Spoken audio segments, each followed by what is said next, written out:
We're live right now, but I'm gonna get No wonder you couldn't hear me. I had my mind on mute. My bad. your unit. I'm gonna post this real quick. Yeah, post it, and then I'm gonna get audition going if I can find it. What happened to audition, dude? You were there. Oh, here it is. Just go live. Test bump. I always test them. 10,000 feet. Gotta fly. I can fade that down. Can't go past 20 on the bump music, or it gets jacked up. I don't really know. But our levels look good. Our levels were getting blown out in those like little boosters. So auditions recording. I think we're straight up live streaming right now.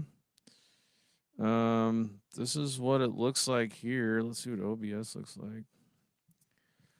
Oh, we got our awesome filter still on. So, oh my god, let me get the C-Mex hat. Oh, I'm not even doing baseball hat. I'm not suiting up. I'm gonna do Fernando Rodney though. Can I do Fernando Rodney? Sure. I mean, we all know how I feel about the hat choice. But once I learned what it was for, I was like, okay, never mind. I know it's so good. So, what can I say? Dutch Chattahoochee back. I do have echo. I don't know, but everything's on mute, right? Hmm. All right. Well, No, yeah, no, everything's unmuted. Yeah, I only mute mine when I set the mic down, just because. but your laptop. Yeah, my laptop's on mute. It's not now, Who knows? but my I keep stuttering because I'm really nervous. It sounded I'm good just when we playing. I'm watched it not on YouTube, nervous. so I think it's good. I'm getting something I'm in gonna my. mute I'm just myself. I don't know. It sounds good. Welcome, folks, to what I'm calling This Week in Random Baseball, episode 17 of 3BGB's podcast. For those of you listening, shout out to Jimmy Campbell. A lot of shout outs out of the gate. Always like to road map it at the get go because people may be watching. And I'm pretty sure we're live. And I can throw up a sponsor. Might as well. Let's just do Naked Bats. Let's do King of Juco. That dude was cool. Oh, he's a sponsor, but Eric Sims, American Hero, along with Will Taylor, Baseball Bat Bros. But you know who's a real hero in the whole thing Who's that? is Mikey G and Scotty B. Scotty B. So many people helped me. People were just like, "Dude, what can I do?" Jimmy Campbell, what can I do? These dudes were just like, everybody's rowing the same direction, get the longest home run project. But at the beginning, I like to road map it for the episode in This Week in Random Baseball. 3BGB episode 17. Does it look good? Yeah. No? The only thing is on the right side, there's that new comments will display here thing still up. Oh, See it? really? That Yeah. just shows up on YouTube? Yeah, the one that's underneath the Seguin logo. Oh, okay, let's go to chat and then, I might want to take that off. well, maybe if I type a message, I'll I go, yeah. hello. No? Okay, so there yeah. you go. Okay, that's cool. Never mind. All right. Now it's gone. And then we can go, the graphics is insane. Like, I do like the Ukraine flag, but what was the other That's what other this cool is. I just ones? thought it was a yellow and blue box. I didn't realize it was an actual flag. Well, yeah, and we got our filter on. People were like, "What are those red lines?" It shows how like behind on times I am. I don't know the fucking Ukraine flag. Okay, but then I can do this one. This one's so trippy. Oh, it's not even showing. Oh, there it is. Yeah, the YouTube stream is like 10 seconds behind. The If you're actual not thing. if you're not using Restream, you should be using Restream. If you wonder why my hat is tilted, it's the Fernando Rodney episode. But roadmap for today, bud. We haven't cut a podcast in like 2 months. Well, there was the Seguin There was, Summer like- League, and I was working. You were there. Yeah, and then we went to Colorado for that last week. So Definitely I got some video clips pulled up and I think we know how to get it into our live show, but it'll be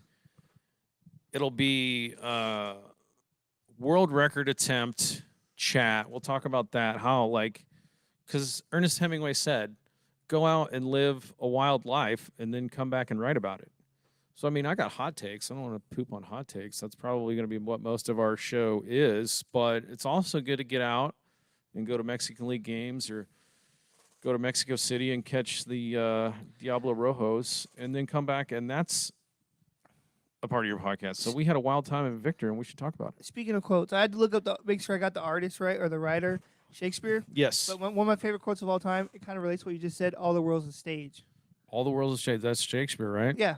I had to make sure I was, before I quoted somebody and it was the wrong person, but I believe it's the same thing. All the world's a stage. Go out there and entertain. I'm glad you brought that up. I'm going to Fernando Rodney on the other side because I'm block on the camera can't on this see? side. Yeah. So I was trying to wear my sunglasses, but I couldn't see for shit, right? I couldn't see. So I'm like, you know what? I'm just going to wear my regular glasses so I can actually see. Yeah. Now when I look at you, I'm not blocking the thing, and I can check audition, and we are cutting a podcast, so that's good. I'm glad that it finally like was able to record in both. Yeah, that was 'Cause- always Because some people don't have time to sit there and watch a video. like if people are watching this. Oh, somebody, my friend just left a comment that says hello, so I'm gonna reply to the man. Yo, what's up, Richard? It's like that's what I'm saying. Fan engagement. Richard Craig and the German guy posting smut in our comments. We call him Ricky. He goes by Ricky. Ricky? Yeah, Richard Craig is awesome. Ricky. So. Okay, two awesome things because I'm going to talk about Ricky Powell. If you Go don't know for who it, buddy. Ricky Powell is, but also you said all the world's a stage with William Shakespeare. Yes, sir. So first, I'm just going to go with random thoughts that pop into my head, and then I'll get to the roadmap for today's episode. Go for it. First random thought: all the world's a stage. William Shakespeare. Have you ever seen the movie 10 Things I Hate About You? Yes. Okay, it's a pretty awesome movie. And I don't care if people think it's like a teen comedy because it is. It's awesome. What it is, it's an exact ripoff. And the dudes would even tell you, dude, it's Taming of the Shrew. Yeah, it's a William Shakespeare Shakespeare's play, yeah. Taming of the Shrew, updated. Go. Oh, because the reason I thought of that, I have to get this out of my head. When you mentioned that, so for my video class, I had to take a Shakespeare play and talk about a movie that was based off of, and I used that example Oh, that's awesome. for this last semester in school. So we had to talk about the play and the movie adaptation of it and compare and contrast the two. Dude, that's awesome. So I'm sorry, I just had to. No, bring no, that up. that's exactly what I'm talking about. So- But the other cool thing about 10 Things I Hate About You, it was filmed mainly around Tacoma, Washington, and that high school that they used is Stadium High School in Tacoma. And if you go back and look at the scenes where like Heath Ledger's dancing around and in that stadium, that is the most insanely gorgeous football stadium. It's a bowl whose view opens up into like the Puget Sound. Where's this at? This is in Tacoma, Washington. Okay. So Stadium's high school is not a normal high school. It was like a Burlington Northern Railroad Company hotel that was like crazy swank, and then it got turned into this high school. So the entire school is like no other high school you've ever been to, and Yeah. their football stadium is like going to Rome or something and going to the Coliseum. It's beautiful. But anyway, we went by and took pictures of the stadium when we were up in Seattle last week, and then we went to the house where the girls, if you remember the house in that movie, these girls lived in this like nice little house. Like the two sisters, right? Yeah, the two Yeah, sisters. yeah, So yeah. that we went by that house and took a picture of that. Those people are probably most people don't know where that house is, but we went and took a picture of it. I'm pretty sure So that's that's one random thought. another movie. I'm pretty sure people don't seek out the filming locations of that movie either. And so Richard Craig, Ricky, made me think of Ricky Powell. So the other thing we did when we were in Seattle, we went to Pike Place, which is where I got this awesome hoodie, this Guatemalan hoodie, which shows up sweet in our focus filter. It definitely fits your style, dude. That's Well, normally totally you. normally I'm suited up and doing shades, but I'm just like so exhausted from the summer that I'm just like glad some tech is working, you know? Kind of difficult. But we went to Pike Place, and then we went to what used to be like the Experience Music Project, which was like the Paul Allen, Microsoft dude, made that museum up in Seattle. Oh yeah. Now it's called the Mopop Museum of Popular Culture, and it's freaking awesome, especially That for sounds like cooler. music people. Well, it's not really like pop culture. It's not like just Oh, what it's TMZ not. shit. It's like all like it's got a huge Nirvana section. It's got a That's the only reason. One of the main reasons why I want to go to Seattle. huge Pearl Jam. Like there's a whole floor of like Pearl Jam. Then it had like horror movies, but they had this section called Contact High, and Contact High was all like these amazing photos and like video things and art and like artifacts. They had like big pop. It was all hip hop. It was all rap and hip hop. Oh shit. So they had like the suit that like Biggie Smalls wore in like one of his videos, and it was such a cool museum, and that was such a cool exhibit that I bought the book at the bookstore, Contact High, and I'm just going to grab that up in a second. But the Ricky aspect, which Ricky Craig made me think of, is Ricky Powell is like the unofficially fourth Beastie Boy or whatever. He was the photographer that went on tour with him, and he's just like, and he was just like a hip hop photographer. Ricky Powell. He has like all these amazing photos, and there's a bunch of Ricky Powell stuff. I think he died, but there's amazing Ricky Powell photos in the Mopop in the Contact High section. But Ricky Powell also shows up in some lyrics of Beastie Boys songs. One of them is like "Your Girl Got Dicked" by Ricky Powell, and like that just shows. I can't remember the name of that song, but Ricky Powell is like crazy famous. So he's like their photographer. Yeah. So let me show you this book. It's awesome. Did he take that photo that's behind you, the one on the wall where they're sitting on the staircase right there? Probably. Beastie Boys. Oh shit, that's cool, man. Contact High, a visual history of hip hop. It's awesome. So at this point, pretty much, I'm gonna throw. It's obvious that's like your favorite group band, whatever of all time. Oh, and also, Danny, Deco 37. I never know you had the book in here. I've never even seen it. I just got it. Oh, I just got that's it in why. Seattle. I was like, I know I fucking wouldn't have missed something like that. But look at these photos. Big Daddy Kane. So this is Getting all. Big Daddy Kane getting a haircut. So this is all by the same guy, right? Different No, photos. no, they're all different photographers. Oh, okay, I thought it was like But one there's guy. definitely a whole lot of Ricky Powell stuff in here. So what exactly is the photographs about? Just It's just like, I mean, Time Magazine and, you know, whatever. I mean, they're just like Source, all these like hip hop magazines. They're not going to publish every single photo you took. So, like, these dudes will take rolls of photo and they've never seen the light of day, you know. So, you get to see them like in the studio. It's just a really cool book. You can probably order it online, but it's called Contact High. So, that was a Seattle trip. I do like the size of the photos and the size of the book, so you get like, you know what I'm saying? Yeah, I love big It's not art, like you're art just books and photo books. Yeah, it's not like just a standard photo size book. It's actually huge. Yeah. Jamil GS, that's actually Most Def, Yeah, I was gonna say yeah. but Is Most Def still even like around musical yeah, wise? dude, he does acting and he'll cut albums. Like I knew he was alive, but I didn't know if he still did music or not. You know what I mean? Yeah. I think this suit Biggie Smalls was wearing was in the museum. They had it like behind glass. ASAP Rocky photos. I don't know. It's There was really a couple cool of book. those ASAP dudes, like ASAP Rocky and a couple other ones. I can't remember the other dude's name, but a couple of them used the ASAP thing. What do we want to call that? And then I got, check out this Pearl Jam sticker. Oh shit, Sonics. that's badass. That's got to go on I'm something. not a Pearl Jam fan, but that's a cool like throwback to the Dude, Seattle. everybody had that Pearl Jam CD when I was in high school, and people were like, 9, "Oh, dude, you're old as 7, fuck," and was it? I'm like, "Yes, I am." So You're I only don't you're only care. 38. I'm 46. I'm creeping up on 50, and I don't care because the only two, 3 folks, the families that matter in Dutch Chattahoochee's family. So it's just like, oh, that's another thing I want to talk about. So let me do a roadmap, but. I went back and watched some of like Eric Sims and the Baseball Bat Bros like first videos, which are fucking awesome. But Sim had sage advice. He's like, all right, dude, this is my YouTube video, and he's like has to go through it a couple times because he's got his like script on his iPad, Yeah. and he's like, leave whatever in the comments, dude. I don't give a fuck. I'm not gonna read them, and that's like, I mean, I'm all about fan engagement, but I'm just like, dude, you just can't take any negative. You just got to keep pushing forward and trying to make content.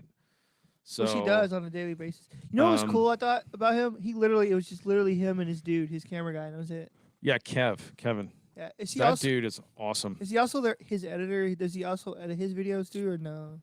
I think he does, like, because I think he's pretty handy with it. Because if you look Yeah. at some of his videos where he's just like up at his house, he must be just like DIYing that, you know, like when he's like playing Twitch. So I think he's pretty tech savvy. Yeah. I think he's just like handy all the way around because it shows him making this like DIY squat rack. That's one of my favorites.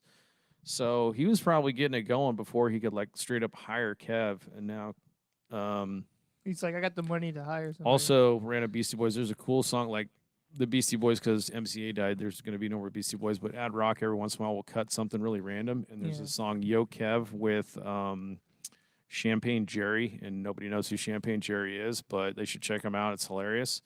And it's called Yo Kev, and it's about Ad Rock playing softball in Central Park. So go check out Yo Kev on YouTube. Softball will always be fun. Yeah, and we're gonna go hit a D-bat, right? We're gonna go take some hacks. You and the wife, right? Yeah. I like that. She cause she loves softball, so she wants to go to the softball part of it. Absolutely, dude. And she's a lefty like you, so you know. Teach me some pointers. I was asking her, I was like, how many dingers are you gonna hit out of this batting cage here? Well, we got tons of bats now. You think? No. Yeah, there's a Tons lot. of bats and balls. There's also like literally, no joke, 3 buckets of Lowe's what do you call them? Water buckets full of baseballs. I don't know what you call those things. But anyway. Oh, I just got some like Lowe's buckets, but all right. So here's my roadmap. Probably a big part of the session will be longest home run project, all the people we met up there, how that went. Bradley, I got some thoughts on Bradley Jones, who might have very well hit the longest baseball hit on earth. The cool city of Victor. Talk about how the record with Guinness worked, which was not. That's where I'm going to start griping about Guinness, but how the record worked and some of the longest home runs ever. Then I'm going to transition out of the longest home run project stuff to just like the inspirational stories from guys like Will Taylor and Eric Sim, who were like, it's just like you meet dudes in person and you don't know, and then they turn out to be super duper nice. And you're like, oh, that's awesome. And so that's why I went back and watched their first stuff, because like we're getting started. And people are going to go back and like watch this and be like, man, those guys were so unprofessional. And maybe we stay unprofessional, but the whole point is to just do stuff. So just kind of want to talk about their early stuff. And then I didn't print out the surveyor's report. I had the surveyor's report from the guy that was out there. And then I have a take on Babe Ruth. That's why I got some Babe Ruth video up and like Korean bat flips. And then a low nice bat pretty flip. much anything Ricky wants to talk about as our viewer. We have 2 viewers. So who's ever listening, if you have any suggestions, and the German smut poster. Go ahead and post it to the 3 listeners out there. Well, German smut poster needs to post a smut. Oh no, I like that's him. his job. I like the German listener. Yeah. Watcher, whatever. Austrian. I don't know. He could be Swiss. I feel like and then we're gonna mess with filters. I have a weird background going on. Let me change it up. I feel like we're professional. Let's go to let's go to this background now. See what people leave your reviews on our weird backgrounds. So what we've done. We're DIY. We kind of do everything ourselves. Yeah, you got to do DIY, babe. So now that we're live streaming and it's kind of successful, yes, sir. This is like putting together our first house show, right? Yeah, this is the garage. Yeah, and you like told 5 of your friends, and like, they're like, can I bring people? They're like, yeah, dude, bring more people, like, but you got to BYOB. Like our band is playing. We're playing like right now. We're gonna play live. So yeah, like if people are coming to your show, you're like, hey, dude, BYOB, but also if you have extension cords, bring them. Because of our equipment, we need we need help. Bring generators, extension cords. Yeah. Beer, whatever you want to bring. But no, it's fun cutting a podcast with you because I'm a hot air windbag and a shameless self promoter. So it's just like gives me a chance to talk to somebody. That's why. If people didn't know, that's why I left my job so I could focus on this full time. Man, you're a hard working man. That's what I'll say. It's like. But this is still a job. Not like it's a fun job, but it's work nonetheless. Yeah, this is not going to be easy. Like if we do it right, we're working just as hard or harder than we were our last job. Because I know after we get done with this, we're gonna sit down and come up with some like script ideas. And yeah, I mean, we need to write it out. We got to write out which sketch we're doing first, shot lists, things like that. People's gonna be like, "Oh my god, you left your job?" Yes, I did. Well, you're going to school, bro. So like you're going to school full time. If I wasn't going to school, I wouldn't have left my job. But school is a job in itself. Yeah. So, man, working. HEB is a good company. I don't think you have anything bad to say about the employer because I feel like we might be doing media for them because they do hire out a lot of commercials. Yes and no's. There's another random thought. Go ahead, bud. Sorry, I was cutting you. Oh, you're talking about HEB being a good employer. It's good pay. it's a good job, but there's some things about it that's like I don't know, kind of. You know what I'm saying? I'm not gonna say I'm not gonna talk about them in a negative way. I'm gonna keep my mouth shut, but I don't want to bring down. You know what I'm saying? I don't want to say anything bad. You know what I mean? All right. We'll have to call. Dude, it's 11. We got to call Jimmy at some point. He's like driving. Jimmy is driving up to Arkansas State Mountain Home with Colin Campbell, who's huge, and he's going to Arkansas State Mountain Home to play baseball next year, who are early favorites. If you look at the polls, if you look at the coaches' polls, Arkansas State Mountain Home considered to be probably national champions, walking away with a trophy in Omaha. I mean, Next year? I put like $5,000 on them. Next year? Yeah, it's just a lock. It's a lock. I got Texas State. It's Maybe that's a lock. biased opinion, but who was it this year? Ole Miss, right? Ole Miss won it. Yeah, Ole Miss. Yeah, I like Ole Miss baseball. Oh, we got an Ole Miss connection too. I was talking to a buddy of mine, and his son did sports management, and he went to Ole Miss. He went to a couple cool schools like many of Okay. us, but he's a guy we Ole want to Miss might want to reach out about marketing because he does marketing. Best part about doing this is you don't have to quit your full time for people that are doing that. But can I play with some bump music, buddy? Sure, do whatever you want. This is the one because we'll go back and listen. 10,000 feet. 2,000 feet. I like that one because it has the 10,000 feet line, you know. And we were at 10,000 feet, so that's a good segue. What's funny is in the chat discussing my personal business. Like, you quit HB? I'm like, yeah. Yeah, Still my personal business out there. that's Ricky shocked. Like, what, dude? Well, I was like, hey, man, because I didn't want to make a big deal about it. You know what I'm saying? Yep. Because, like, I put in my 2 weeks just in case something happens down the road, but I doubt it. Because I have full faith 100% in this project. All right, should we go now that we play with bump music before we get into longest home run project? Should I go back to regular filter and then we can blow people's minds? Yeah, we'll do the green one, too. Okay, People so like- we'll just go back. We'll take off the red lines. Yeah. And then I'm having fun with it. I think it looks cool and different. I do, too. I like it kind of gives it, like, a retro look, sort of. Yeah. Like the other days of internet streaming. Yeah. When the connection was shitty and so it couldn't get the full graphics in. Yeah. But I mean, it looks good. The I think it quality looks of awesome. Yeah, the quality of it looks great. The number one thing you got to remember when you get up to go mess with the filter is take off your headphones because they'll rip off your head. But So you got to fill air though. That's your job. fine. So I'll talk about a quick little thing. So this morning when I came in, there was this guy that was walking behind me, right? You know what he did? He even held the door open for me, and he was literally like 2 feet in front of me, 3 feet in front of me, and he just let the door shut in front of me. I almost said something to him, but I'm polite. I'm not rude, you know? So I just let him go. But I came up here bitching to Ernie about it. I was like, man, this guy downstairs even hold the door open for me. And I had a handful of stuff. Like I had my jacket, my drink, everything else.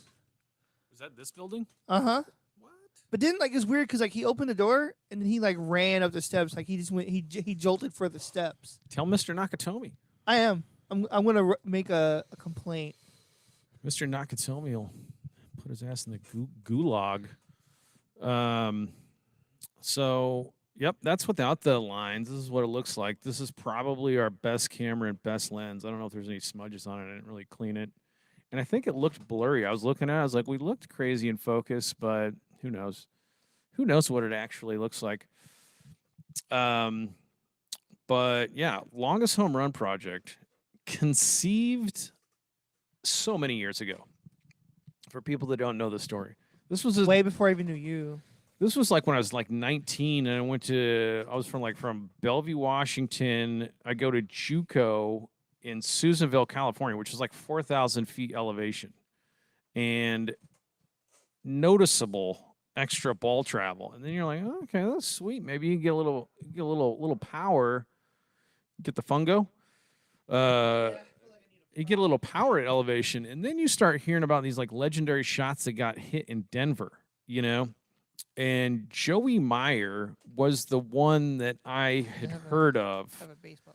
And I don't know when I heard about Joey Meyer, but at that time I was like, dude, maybe I'll get a scholarship to go to Wyoming because they're like one of the highest elevation D1 programs. They had really long field down the line, but Wyoming discontinued baseball like when I was a freshman or sophomore. So I was like, Like all right. college? Wyoming college? Yeah, a lot of schools discontinued. Like North Texas had baseball, and then they discontinued it, Huh. and they're trying to bring it back. But I didn't Wyoming, realize they lost their team. Yeah. yeah, Wyoming, like in the '90s or late '90s, got rid of baseball. But I always kind of thought, like, well, if elevation makes the ball travel farther, why don't we go crazy, like way up in the mountains in the Andes or some crazy ass spot, and just start cranking dingers? What's that going to be like? So that was the idea. I had it forever and ever. And you go off, don't get drafted. And if you don't get drafted, let me change my captions. If you don't get drafted, check out how smooth this is going to be with my logo. Scroll up, Little switcheroo. join the Marine Corps. I just put the Marine Corps logo up. If you don't get drafted, that's what I'm saying. Just join the Corps. You do stuff like that, career, life Join the moves Corps. on, and you just go, you go get a job, and real life happens, and you just have this idea in the back of your head, and it never Goes away. ever comes to roost. And then, you get out of the Corps, get shot at, get blown up, and you're like, all right, it's time to buckle down with the legal world. And then you do that and grind it out. And you get yourself in a situation where you're like, you know what, midlife crisis time. I got kids. I got a little bit of money saved up. Let's do some crazy baseball stuff. Yeah. And I find Dutch Chattahoochee at Northwest Vista, the legend. By the way, what were you wearing in that photo? You Oh, had like a missions jersey. yeah. And that glove right there. Yeah. So I have that glove. Hold on.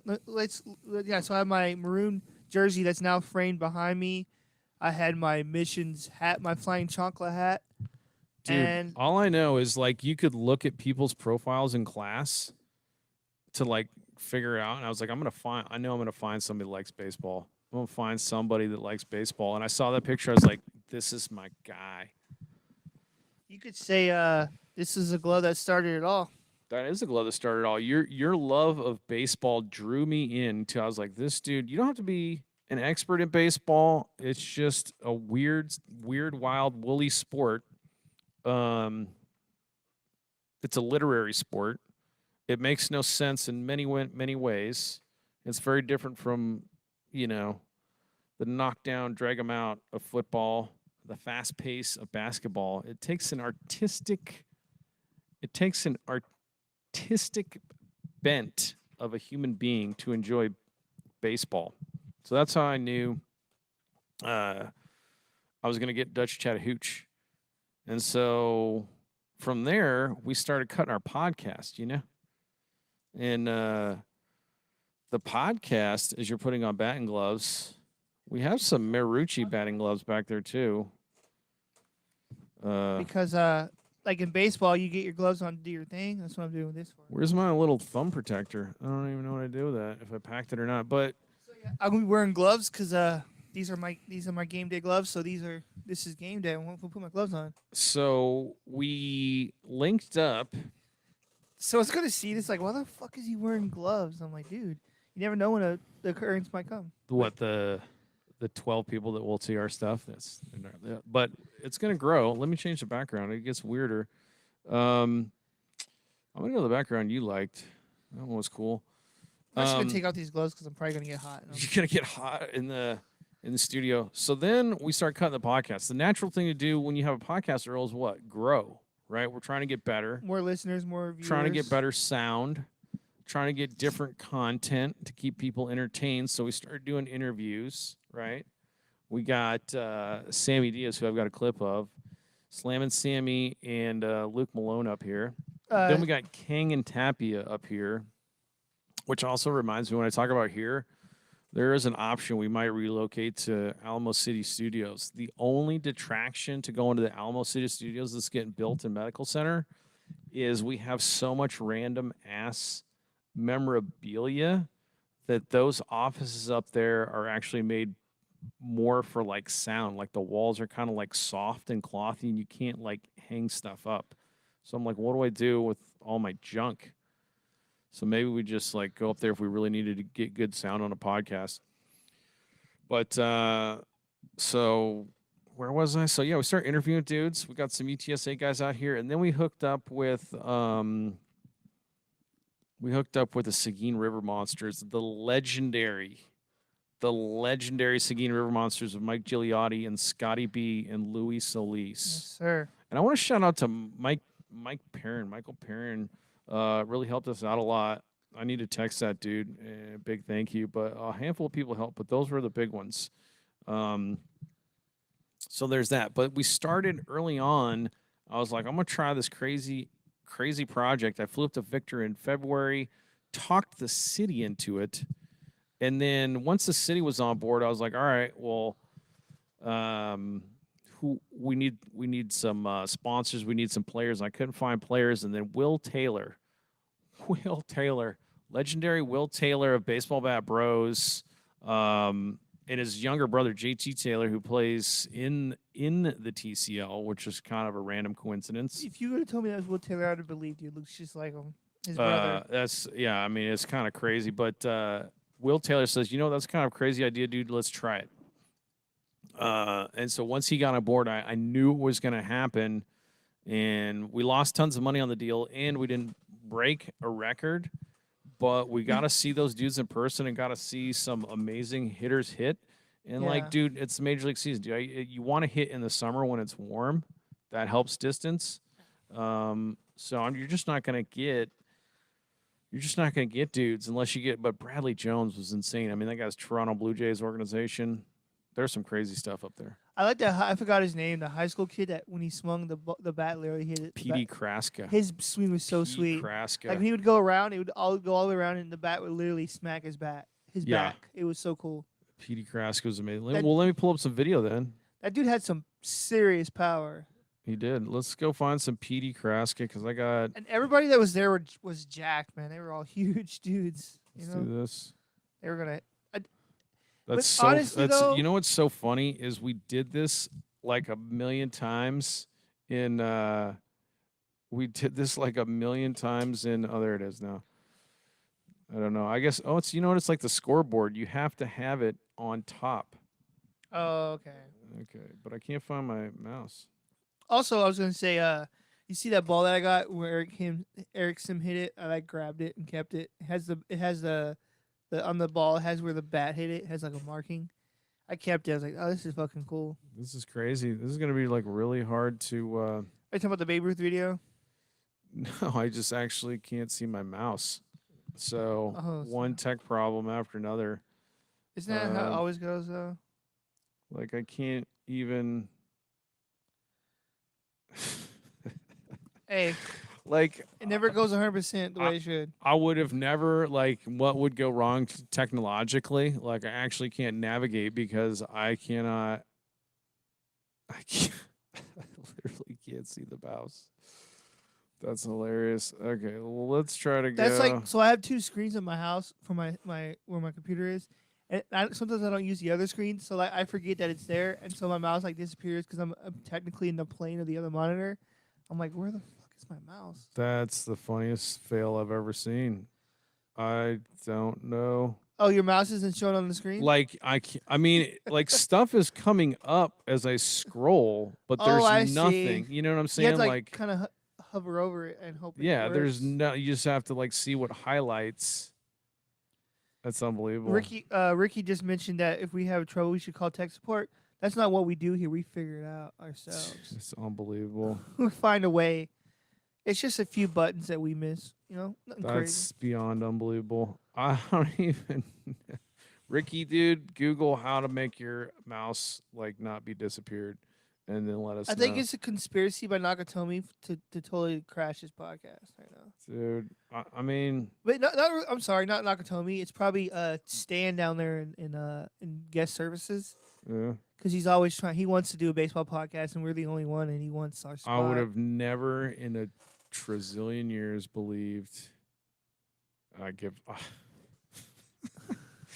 I mean, it's Stan. Are dude. you serious right now? Stan's messing with us. Are you serious right now?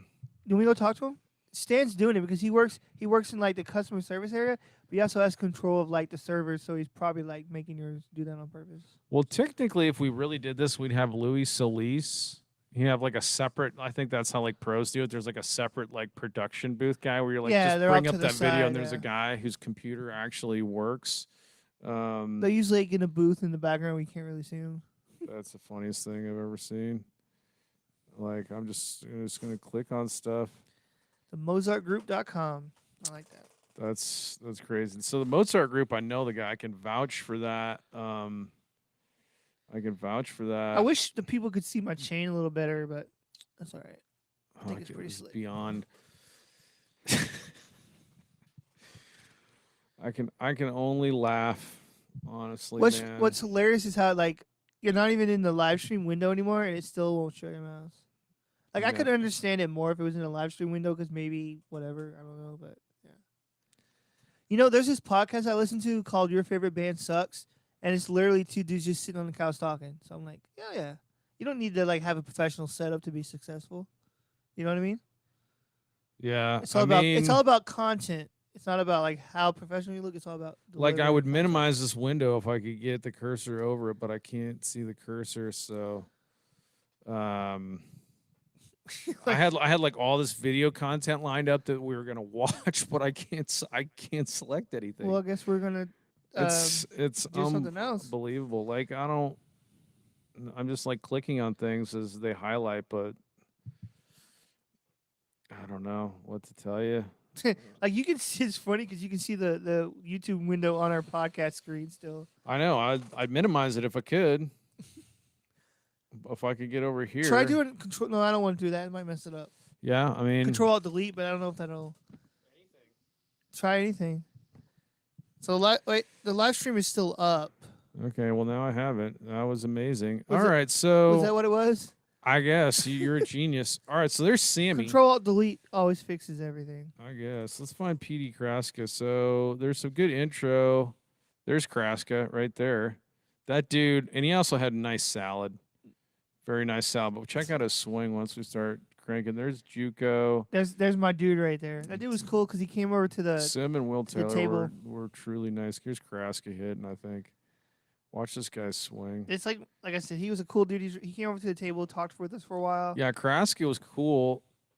And he slaps his back. What's I'm not funny- turning on the sound, but like, He's like what 17 or something. yeah. He knows so much about baseball, like the art of He it. does, and I'm like, I was telling him, I was like, I know you're committed to Georgia Tech, dude. You're not going to Georgia Tech, dude. He's going. Look at that swing. He's It going hits in the his top. back. He's going in the top 5 rounds. Like, if you're a scout like Kyle Schwarber is, like you can see that dude is going to go. Here's Davey Yeah. Wilson breaks the window. Davey Wilson hit like over 500, but at some point here he breaks. He hit it off the. They were calling it the visitor center, but there it goes. The bat goes out, and then check out the car. I kept calling that visitor center the train station. It looked like a what do you call it? Were you sitting waiting for your train? I don't know Yeah, what the fuck you call that thing. yeah, that was the visitor center up by the train. I don't know if I'm paying for that window or not. Let's go up to Sammy Diaz's. Oh, did you the news guy? Yeah, his window was. Can you imagine driving back? Well, Hey, we can yeah. just watch this here. Oh wait, let me go back to these dudes because then you had the Caltech dudes. Whoops. Oh my gosh. There he breaks that. And then Dembski is humongous. Will Yeah. Dembski. I think those guys are at the end. But the Bradley, I have comments on Bradley Jones and Bradley Jones' grip Mhm. because I think a baseball invention is coming. Maybe we can patent it and be the first ones in on it. I don't know if it's really patentable. Bat grip. Well, it's an idea. So here's Kale. Right. Dude goes to Caltech. So just everybody knows you're not getting into Caltech. But those guys did. I don't care how smart you think you are, you're not getting into Caltech. So that smartest kid in your high school, Because you said they allow not what? getting into Caltech. They only allow 200 people per year. Smartest kid in your school district, not getting into Caltech. It's crazy, dude. It's like 200 people a year. And then it's like, And that guy got it. Those two like dudes got in. here's Sammy. Sammy hit one like 531. What? There. No. It's coming up. Oh, there it is. That was crazy. Let's watch this swing from Sammy. Okay, I was making sure you had your phone plugged up when you call. Oh yeah, we got to Jimmy call. Boy. Jimmy Boy. We'll call Jimmy, our new combat correspondent. but Sammy crushed it. He was so like, dude. So many people were interviewing that guy. He was so popular. Everybody was like, Okay, hey, so now we're Sammy, gonna get Sammy. to that was a sweet moment right there. Body check it. Here's Dembski. That guy was Yeah. built like Schwarzenegger. Built like Schwarzenegger. People are going like over the mining rig. It was awesome. So we're continuing to talk about this weekend. Over under 500. Let's goes. Okay, so check out Bradley Jones' grip. This is what I want to talk about. Oh, the guy in the hat right there. Yeah. So see how his hand is over the top of his bottom hand, Yeah. but his bottom hand is also like Julio Franco off the bat. Like he has the Yeah. bottom two fingers off the bat, and he crushed that one because he went 572 or 573. But if your hand is off the bat on the bottom and it's over the top of the other, I can't get it in the like that. Yeah. That's pretty unusual, actually. But if you look at Bradley Jones's exit velos, whoops, I gotta go like this. I gotta hide it. If you look at Bradley Jones' exit velos, it's crazy. But look how much, like, how far out that front leg is, though, too. Yeah, but Like, if you're hitting that kind of exit velos, I would definitely be at least playing with that grip. Like I think Yeah. more people will try that kind of off the bottom of the bat and over the top of the other hand, but I think you're gonna get the deal where just like Dave Wilson, it's hard enough to hold on to a bat swing. You're gonna throw the bat. yeah. So what you're gonna need, you ever see weightlifters who have like a strap around their wrist? Yeah, yeah. And then there's like a little piece of fabric, and you tuck that under when you grab it. And then, Helps with the grip, I think, right? well, yeah. you can't drop the bar. Yeah. You can't drop the bar when you're deadlifting. It just helps you hold it. So I feel like there's going to be like a little wrist strap that you wrap around the bottom of the bat when you're holding it, like Bradley Jones. Well, the thumb thing has came around a lot recently too. Yeah, So I mean, I don't see why not. yeah. So I feel like the thumb thing that people wear, Yeah. and then also I think like bat straps that go around your wrist that help you hold the bat because you want a super. Because a lot of hitters, like I think like Rod Crew, a couple other guys would say like they really liked a loose grip. Don't choke the bat. Just be real loose. You're quicker. You're Loosey-goosey, yeah. quicker if you're loose. So that kind of like crazy. I mean, just considering Bradley Jones was a guy who hit it the farthest. He goes 572 or 573. That people will try that grip. That's my guess. My problem is they have a bat grip on and they hit it and it's not a home run. They got to. How they gonna run? Because the bat will be strapped to their hand, so they'll have to run with the bat or something. But yeah, check out the Baseball Bat Bros video. It's awesome, very well done. Cam Gibson and Will Taylor putting that stuff together was great. And then the King of JUCO has there's like a momentum channel with his like. Yeah, I saw that. That's what that was a watching, good yeah. one. I actually got propers in that one. I got a little interview, and I was up at Alamo City Studios talking with Danny yesterday. The camera guy. Yeah, I just want to check it out. And dude, I'm old and skinny, and I was like, dude, I was so nervous talking to those guys. I couldn't stop effing with my hands. Because they're professionals, man. Well, I'm not a professional. That's what I'm saying. You probably feel intimidated. Well, they were right? they were standing still. They looked like pros. I'm just like scratching my arm. I was like, I look like what's the Chappelle Show guy that's on crack? Oh, Tyrone Biggums or something? Yeah, right? I look like Tyrone Biggums. Hey guys, I can't do the voice, but you know what I mean. Also, random about this weekend. How many? I was gonna say over 500, over under 500s. Let's goes because it was like let's go like all the time. Oh yeah. There had There was definitely many of those. The other thing we can talk about, and I don't want to like tip my hand too much because I'm not sure what I'm going to do with Guinness, but the longest world record was 575. Yeah. Babe Ruth.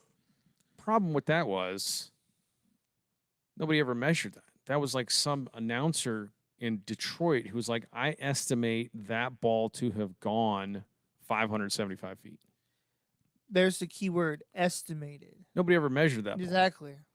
Now, supposedly, Joey Meyer at the old Mile High Stadium, 582 was measured. because the announcers were like, man, that's crazy far. Somebody ought to measure that. That's what they were thinking. So a city engineer supposedly came out, found the seat that was on the video, measured it, says 582. So, but then it's like the longest ball ever hit in Coors is like 505 by Giancarlo Stanton, who's like a Greek Adonis. Like the dude is built. So He's like Aaron Judge. so it's kind of like, dude, is 582 really even possible? I don't know.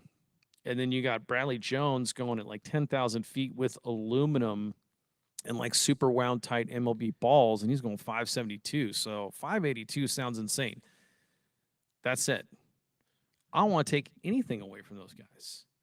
All those home runs should stand for what they stand for. Like Joey Meyer's story is too good. The dude eats Spam and drinks Molson's. That's all you need, Spam and Molson, man. But yeah, it sucks that they were accounting for everything else. Like, oh no, it's where it lands regardless. Oh, the elevation. They wouldn't let us do the math equation. And plus, honestly, too, if there wouldn't have been certain buildings, they would have broke it for sure. Yeah, right. Because that visitor center thing, a lot of times it would hit it. So I'm saying it would stop to where it was going. Which kind of sucks. I sent Guinness the MLB hit tracker math equation where you figure out what the elevation of home plate is. You figure out the elevation of where it hits and then calculate for trajectory on how far it would have traveled. That's what they do in all the stadiums. They're like, no, we're not doing that. So then they're like, well, it has to be perfectly flat. And I go, well, that's not going to happen anyway. Because the town's not entirely flat. And then, what you going to do? They didn't work with us. So basically, I told them, because you were in the van with me, I told Guinness, I was like, what kills me about you guys is you might have literally seen the farthest baseball ever hit on Earth, and nobody's walking with a record. You definitely saw the farthest, like, verifiably measured baseball hit on Earth. You definitely, and I asked for that. I was like, dude, just give me a different title. I don't want to take anything away from Mickey Mantle, Babe Ruth, Josh Gibson, Joey Meyer. Those home runs should live in baseball lore. I don't want to take that away. Just give me a different category for like longest because it wasn't even, all those were games. This wasn't even a game situation. This was an experiment to see what was possible. Yeah. So that's my sour grapes. They're Dutch. I wonder if what's her name, Anna, right? Yeah. If she took it back to actual boss and mentioned that. They sent me an email. Oh, okay. They apparently up. know that I was griping a little bit. But I haven't got back to him because I was like, I don't know how I'm going to play it. I was just like, and just for those people out there, our 3 watchers, who I think are probably Ricky and your wife. Well, she's running errands right now, so I don't know. So there's actually another third person. Maybe. Yeah. Well, she might be. I'm not sure. I don't know. Texted her. Pipe in the comments, but that's massive viewership for us. Dude, Guinness ain't free. Like, if you're like a logger and you're like, dude, I'm going to chop down the biggest tree ever, they'll be like, we'll get back to you. But no, dude, if you pay them, dude, they'll show up. That's how that Guinness works. So you pay them these dollars, they come out, and then they give you some number. They give you some number, and you can't even break it. And you're like, well, that guy didn't have any of the same standards as we did. We had to have witnesses. We had to have, like witness statements. We had to have a flipping surveyor. So I guess my Aunt Cheryl's watching. She sent me a message like, oh, nice haircut. So she must be watching. Oh, hey, Aunt Cheryl. One of our favorites. Aunt Cheryl has been a listener for, like, since the get. Since day one. Yeah. She also said that we were famous. We're kind of famous. Yeah, I mean, let's. I'm just gonna be honest about the business plan. Our YouTube video for the longest home run had over 1,100 views. So I mean, that's. Oh, we got to 1,100. Yeah, it was like 1,000. It was like 1,102 or something. Oh, we got over. But every day it's still growing because I check it every day. Yeah. And what was awesome, it was like almost a 10-hour long stream. It's terrible, terrible. I mean, like, Louis Solis is doing the best that Louis Solis can do with the equipment that I'm giving him, but it was not a professional broadcast. But that's kind of how we like to do it. She's the third, so it is her. Well, thanks, Aunt Cheryl. I'll have to meet Aunt Cheryl one of these days. She lives by Fort Hood, like 3 hours away from here, so it's not too far. All right, well, that's cool. So, but yeah, but the beauty is we'll put it up on Spotify, you know. And honestly, if you look at our videos, nobody's really watching. Has like average watch time is like 7 minutes.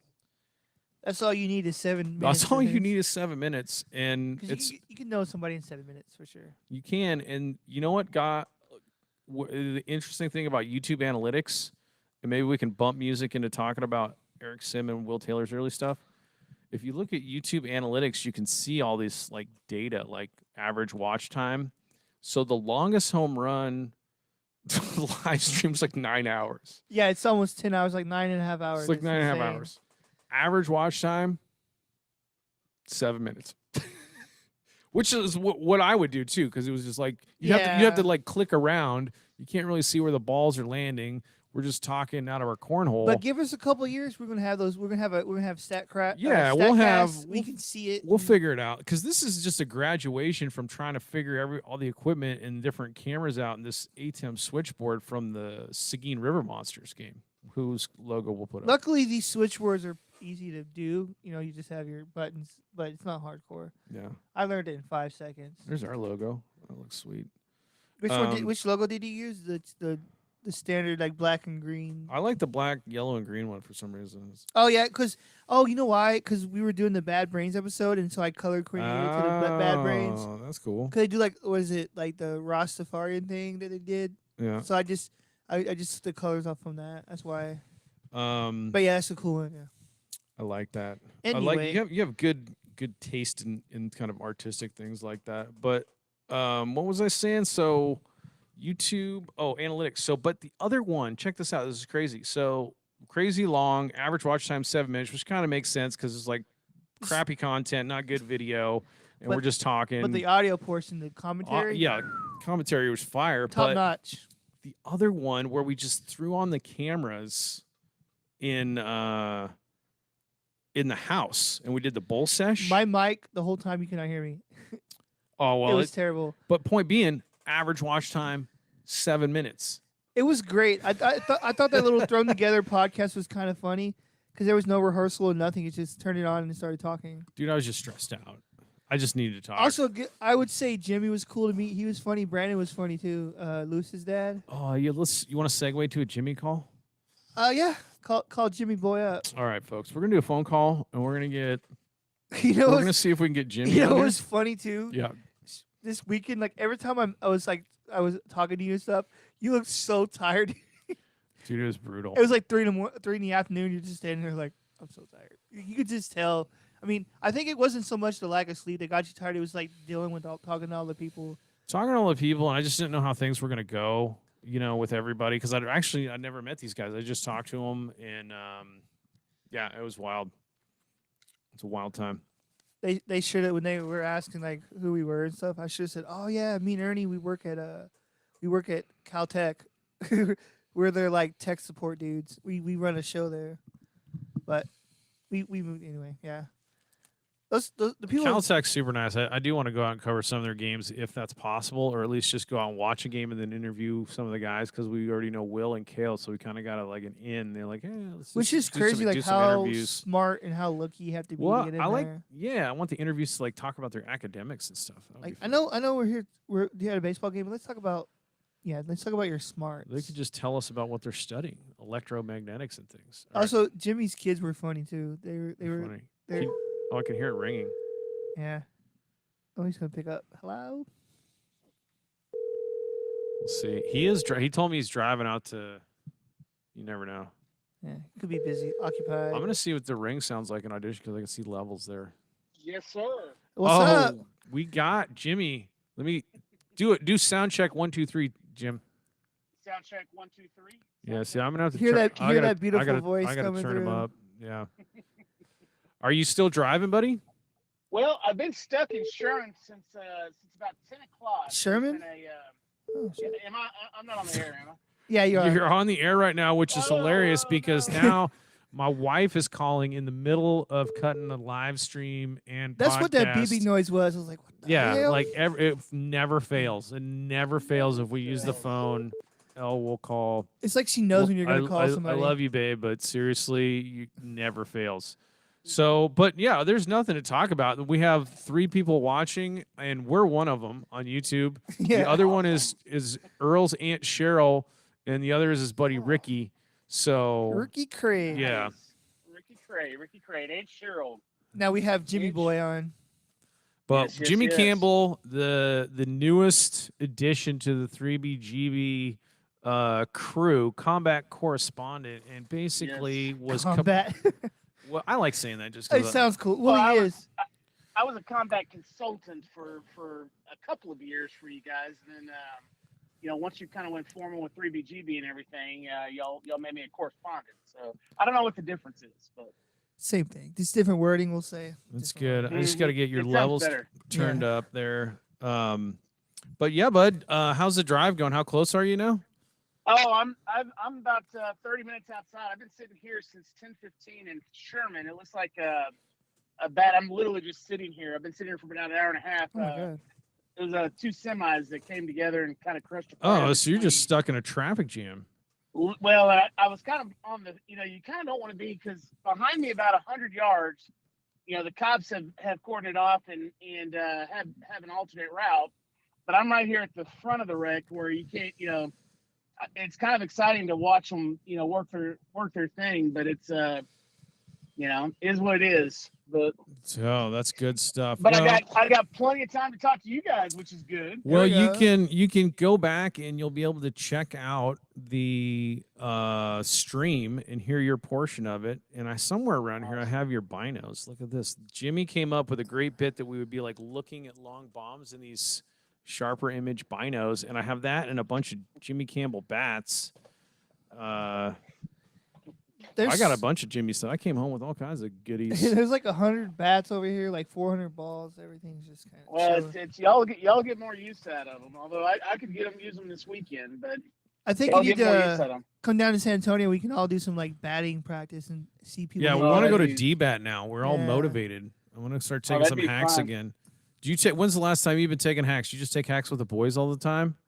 Yeah, I mean, it's probably been a year now, maybe 6 months, but it's I probably get to do it probably 5-6 times a year. I'll get in and take some hacks, but it'd be so much fun. It's like riding a bike. You kind of still got it, Yeah.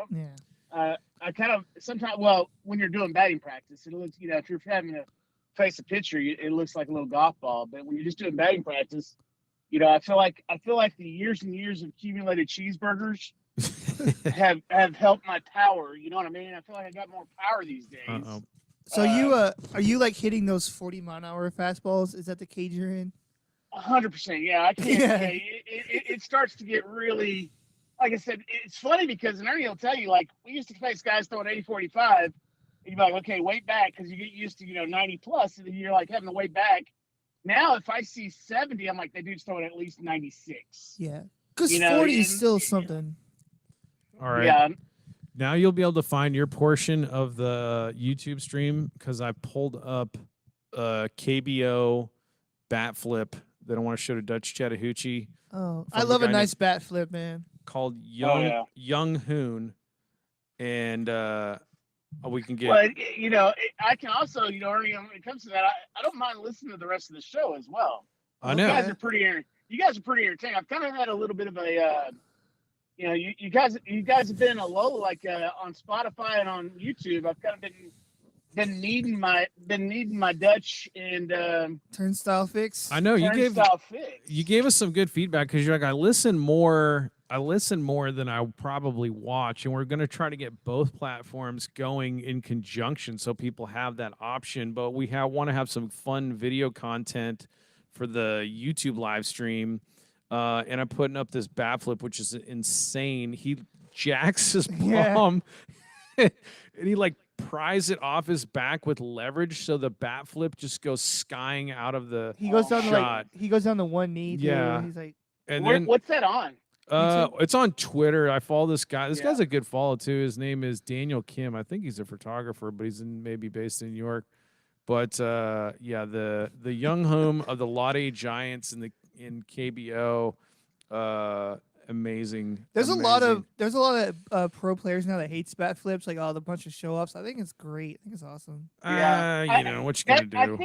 I think it's a generational thing. Yeah. You know, it's one of those things like I don't like the bat flip. That being said, But when it's like, I don't mind it either. You know what I mean? Like part of me doesn't mind it either. I wish they'd let the pitchers have more range and go and you know, and start hitting these players a little more, you know? well, yeah, you need Sal the Barber Magley to brush people back, but there's two flavors of bat flips. You know what they need though Yeah. too? They need like for a hitter they hit a home run, they have like a bat flip. For a pitcher, they should be able to throw their glove or something.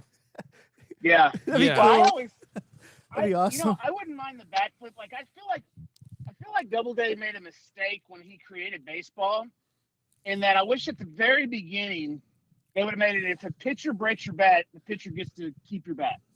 That would be cool. Like I feel like that's a good rule. So we'll allow the hitters to do their bat flip, but when a pitcher breaks your bat, he keeps your bat. That's awesome. And don't get me started on the Sounds Abner Doubleday legend on how that all got started. But what if you broke a dude's bat as a pitcher and you just got to like kind of keep it as a skeleton, like at the base of the Yes. mound, so everybody could see it the rest of the game? It's like how hard they're throwing. Yeah, it's like Mario Or- Rivera just could keep like 5 or 6 bats up by the mound that And he just- broke just- that game, just to show you. just to just to show show you you, what you you're know what? coming up for. It's like a little trophy on the field. It's like you want some, come get some. Because back buddy. in the old days, they used to just throw their gloves and leave them out in the field.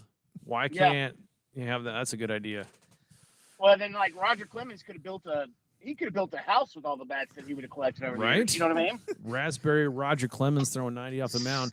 But Don't get me started on that guy. oh man, the Rocket, UT legend, and his kids were pretty good too. Performance enhancer. Yeah, that guy too. I'm not. Yeah. And that's another thing I'll go down because like I love bunting and I'll talk about bunting and I'm all, like the performance enhancing back then they weren't testing for it. So it's just like a lot of dudes were doing juice, but I'm not saying nothing negative Yeah, about his okay. game. I'm just saying, yeah. Barry It's hard Bonds. to- Barry Bonds is the only it's hard- person on the planet that I don't require to be able to have some skill at bunting. No. It's hard, and it's hard to look at that period of time and hammer Roger Clemens. Really, honestly, hammer all those guys. I mean, it was so prevalent. Dude, everybody in the That, minors yeah. was doing it because they're trying to get to the show. especially in the mid '90s. Well, not everybody, I but can remember. I would have can done it remember- if I could have got it. Yeah. Well, Let's- and Ernie, we were talking about, I can remember that Waylon Baptist catcher. This Waylon Baptist catcher sucked. Yeah, And then he comes in and just he'll be the voids one out. guy that listens to this show. You realize that? No. Well, I'm about to pump him up a little bit. I don't even, but he then the next year does roids, works out. And a lot of guys work hard to improve year by year. So it could be some working hard. But everybody was like, yeah, the dude's not right in the head. He's like roided out. He goes like 10th round or whatever that year. Yeah, And of course goes into a bunch of other guys. So it was a weird period of baseball. it was. But you also can't tell me Ty Cobb and some of those guys weren't doing it either. Those dudes were doing greenies and everything. Yeah, the greenie, Yeah. the amphetamines was pretty common in the 70s, the amphetamines. But yeah, I don't know on the performance enhancing. I forgot what I was going to say. Oh, I was going to say I got a baseball. I have a bunting. Dutch, can I have leeway to ask Jimmy a bunting theory? I'm Sure. going to pose this. Okay.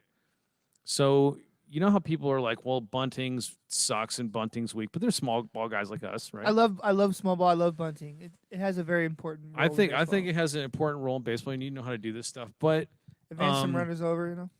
I thought if you're bunting, you're always taught you like square around, right? And you kind of like step forward and you're leaning into the front, like the front part of the plate, right? But what if you retrained, and this is a theory I'm going to try up at DBAT, is, you're cutting off distance. There's like the ball's traveling so fast, get in the back of the batter's box. You want to see the ball as long as possible. When you bunt, you're taking away like 2 or 3 feet of travel if you square around and are really leaning in front of the plate. What if you kind of, when you like, if you're bunting, you jab step back and then you're bunting with your bat, like at the back of the plate or very near, and you're just trying to catch the ball and lay it down the third baseline. So instead of the square and leaning forward and presenting the bat so deliberately, you're kind of lurking at the back of the box more, waiting to catch the ball with the bat. Would they allow that though, since it's so far back? Well, no, as long as you're in the batter's box, but bunt it, like everybody was trained to like square to bunt. So you Yeah. kind of like do this like very deliberate square around and you're pushing the bat way forward, which as a hitter, you always want to see more travel. So I was like, what if we trained people to bunt so they're like back deeper in the box trying to catch the ball as close to the catcher's mitt or the back of the batter's box as possible? Would that improve bunting skills? That's just a theory. It seems like like they always say, and I never was a great bunter or anything, but the they always said a curveball. Curveball is perfect to bunt because of the downward trajectory of the curveball. Mm-hmm. So if you were further back in the box, if it were a fastball, of course, I don't think you're losing that much trajectory on the fastball down. But wouldn't you, if you're back in the box, wouldn't you have more foul bunts, like foul ball bunts that are foul because you're losing that angle? That angle, yeah. Maybe, but if you're angling it over the line, so it's kind of like, and then because you know how like if you bunt it in front of the box and you angle it wrong, instead of it being perfectly down the line, now it goes angled foul. And maybe you're angling it so it's starting to roll fair into that little third base pocket that you wanted. That's why. Well, and if you're one of those guys that can bunt, like you got back control, and maybe sometimes you're bunting too far towards the pitcher, maybe that would help. Yeah, I don't know. That is interesting. That's an interesting bunting theory I just wanted to share, because when I would bunt, it was always easier for me as a lefty to drop a drag bunt down the third base line.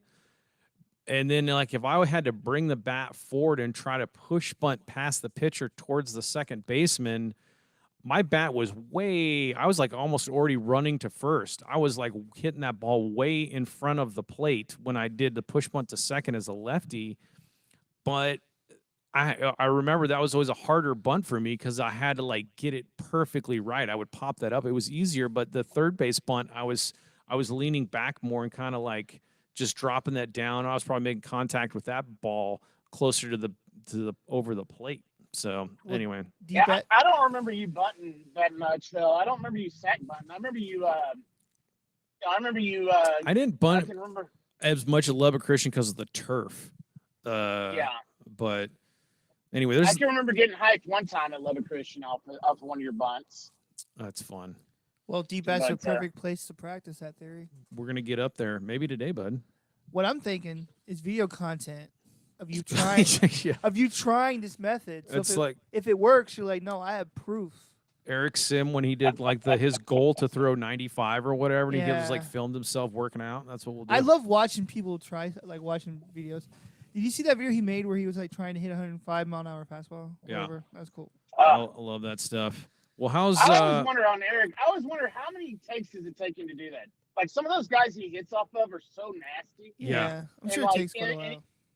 Like how long is he doing that? Sitting there. Are they just catching 1 out of 50, or is he really 1-2 and he just laid back and a guy throw 102 on a slider? It's like, okay, take 73, go. I don't know. I personally, after the Victor Colorado thing, am of the belief that Will Taylor and Eric Sim can do anything on this planet. Will Taylor a lot of times was falling down to one knee. Like he was swinging hard. Yeah, those dudes were going for it. Well, Jimmy, you got any other baseball stuff you want to tell us about Arkansas State Mountain Home? Arkansas State Mountain Home. It couldn't be. My son's going there. Sign there, and it's a new program. But I tell you, it's nice. They've got great facilities. This coach Adcock is awesome. He's going to get them going pretty quickly here. I think they've got some good players coming in, and it'll be interesting. D2 Pro JUCO program. It's kind of a perfect time right now to start, for these colleges out there like North Texas. I wish would do it, or SMU would start a new baseball program. But it's kind of the perfect time to start a program with so many baseball players. The inventory in college, because of COVID and everything else, there's just ball players everywhere that can play baseball. And so it's the perfect time kind of to start a program because this guy's still crushing on getting recruits in. He's got some good guys coming in. Yeah, well, I'm glad Colin's going up there. I'm looking forward. I just like the UTSA season. I'm really looking forward to, kind of following another college because, like, I bet you anything, Jimmy, and Dutch that we follow the heck out of Caltech this year. Yeah, Right? no doubt. You've already mentioned him like 100 times in the last hour, so yeah. Well, and the thing is like part of me is happy. Like I want to follow more colleges, but then like last year I got emotionally invested because you guys did really good. Of course Sammy, Luke, and those guys, and got to kind of, even though it was over the radio, you got to know those guys a little bit more. That's what's so good about baseball. I think I said this the other day, the romance of baseball, right? Is you got to get to know the players, you get invested with the players, and you start tracking them. And then the freaking NCAA baseball board breaks your heart by excluding UTSA because they weren't in the SEC, I guess. I always hate how like the NCAA holds teams against the division. It's not their fault that other teams in the division aren't as strong. Guys are players. Right, but how can you not ignore? That's what I'm saying. Yeah. How can you not ignore wins against Stanford? Wins against. I mean, they had so many great wins last year that these other guys that were squeaking in, they're like, well, they beat this guy. That's what got them in. I'm like, wait, this UTSA had 4 of those wins. Yeah, that was they beat Charlotte when Charlotte was ranked really high. They beat Texas when Texas was Texas State. I'm sorry, Texas State. Yep, they split with Texas State. That's what I'm saying. Home. Highly ranked teams, and they beat them. So I don't understand. And they didn't have any bad losses either. Yeah, like you usually have a lot of bad losses on a team that's on right there, and they can go, well, they also had this. No, they didn't have that. I just would love to see them last year compete because they had a bunch of seniors, a bunch of experience, and it would have been fun to see them compete. And anyway, thanks for getting me emotionally invested, Ernie, in UTSA baseball. I think that's why Luke Malone came back, probably because he saw how good the team was and he wants to try to finish the job. You think? Well, the sad maybe thing about it is Luke Malone should have been drafted high. Yeah, because there are scouts out there who probably don't scout the conference good enough, and they are just in love with velocity. And a guy that can change speeds like Luke Malone and is around the zone and works fast, you need to give that guy a contract and watch him work his way up through your minor league system because he is one of your 5 starters. I guarantee he's got the stuff to do it.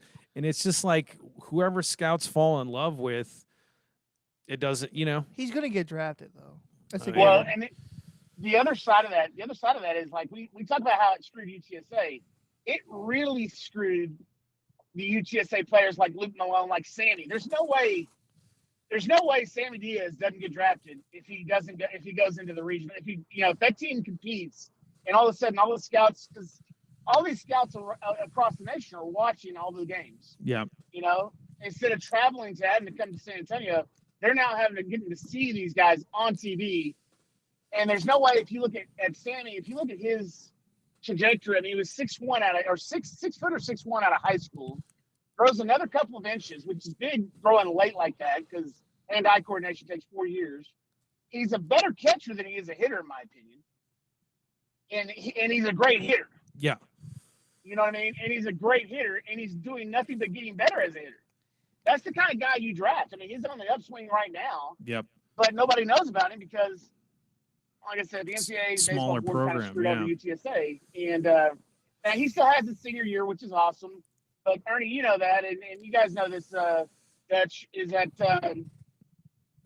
your junior year is so key to try to get drafted because you lose all leverage your senior year. You know what I mean? So it really screws guys like that over. And like I said, so I guess there's teams that have that every year, but it sucks whenever you guys interview these guys, and I kind of get emotionally invested because I get to go see them and watch them on TV or on the channel, and then they get the rug pulled out under them. But now I'm a UTSA fan now. So, well, I will say if North Texas does get a baseball program, I'm automatically rooting for them. Yeah, that'd be the mean. It would be awesome. Because just because I live near Denton, I went there all the time. Like SMU could do something so good there, right there in the middle of Dallas. Yeah, they could really do something good. Because there. The city of Denton would totally be behind that. Because the city of Denton is very supportive of UNT. So yeah, I'd be a fan straight up. But they say they won't. They say they won't do it because of the athletic program got in too much debt because of that football field. Well, here's what what massive football field. Here's what we're gonna do. 3BGB and you, Jimmy Boy himself.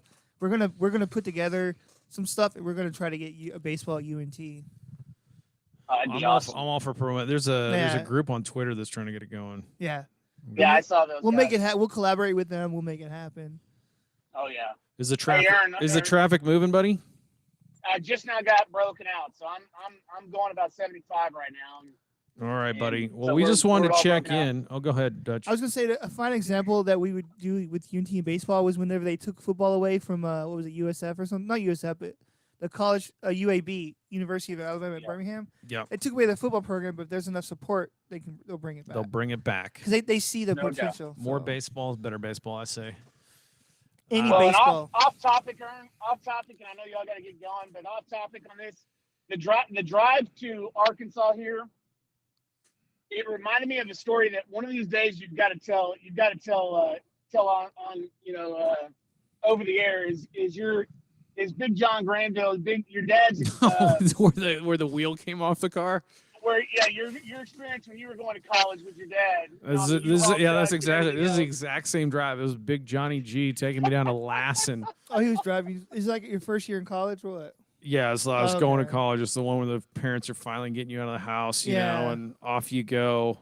And we're like Lassen College is like up on a hill. Is this in Arkansas? No, this is in Northern California. Oh no, California. And we had this 1984 Buick LeSabre, and it was just sounded awful. We'd already like blown a couple rods, like we boarded, like going over the pass in So Oregon. you were doomed from the beginning. The car worked when we left Seattle, but like It by the worked. time we got there, it was ready to quit, and it was like wobbling, and the engine was blown.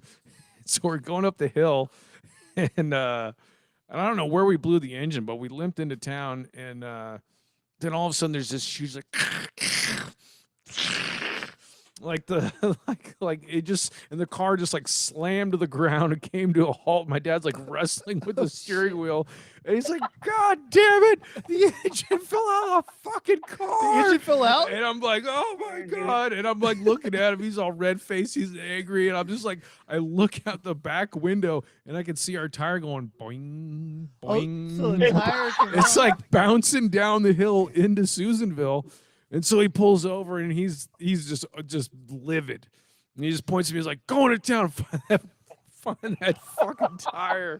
So your dad was a hothead or what? Oh, Johnny G's famous It was temper. classic. Because I could famous definitely His temper. like father like son. Because sometimes Turnstile over here, dude, he gets so upset over the smallest thing. He's like, "God damn it!" I'm like, "Calm down, buddy." I don't know, man. Big John Granville, he Big John, I like set that. some records. He's a legend. set some I love my records. dad. I He's miss a my legend. dad. You got to have these dads, man. Dads in baseball. Oh, let me go to OBS. And I was showing Bradley Jones stats, but we'll come back to that. We also have some cool filters we're using with our camera. But in the middle of the stream, I have to Venmo the wife, who's called twice now, for Liam's karate. So Karate. after school programs, I'm gonna get like Mr. Nakatomi is going to be extremely Liam pleased. is powerful. Is extremely pleased that he's learning the Japanese art and self-defense of karate. So I never took. While y'all are talking baseball, have y'all seen the Brett? And I saw just the Brett Beatty. Yeah. I think he's Lake Travis. Did you see that home run? Have y'all covered that? oh no, what's the guy's name? I'll find it on Twitter. No, it's Brett Beatty, and he had. Oh, his that first- guy. Yeah, he just got called up. Yeah, that guy. I saw that. Just got called up. Yeah. Had his first at bat yesterday. For who? The Rangers? No, I think it was Atlanta. But his first pitch he sees, he just drops a bomb. His But parents the were cool there part too. about it, yeah. But the cool part about it is you got to see the one that. So they had at his high school, all the players were watching the game on the big screen at the high school, and so it's such a cool view to watch him drop his head, drop the. Oh, it's the and Mets. Yeah, does- the Mets. Okay. Everybody goes nuts. All right, I'm gonna- Everybody Yeah, went nuts. I saw that video. Now you're mentioning. I remember that now. Okay, yeah. I just forgot his it was name. awesome. Here we A lot go. of guys can. I think it's an OBS. It should show up. Yeah, it's showing up. I see it. It's just the live stream in the actual real live. Takes time it is out on. to right. That's a sweet stroke. He's from Texas, huh? He's from Lake Travis or whatever. Hanging, breaking Does ball. it show the high school guys or celebrating? Odorizzi's like, what? Cranked That's gonna be it cool. up by the chop house. He's supposed to be a stud too. Apparently, he's supposed to be great. Yeah. Well, this like I said, this was kind of special just because you see all the high school kids celebrating and going nuts. Let's see if we can- Let's just hope this guy doesn't turn into another Jason Bay with the Mets. Yeah, that's you know, But either one.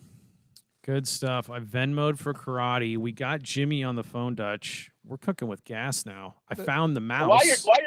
While you're on that Venmo, how much you paying me for this interview? I didn't, do I need to give you my Venmo? I mean, Man, is that I think part of We're the paying deal? people in hugs. $2.50. I will tell you, everything that 3BGB has done from the get-go has been a money-losing proposition. But that's not the.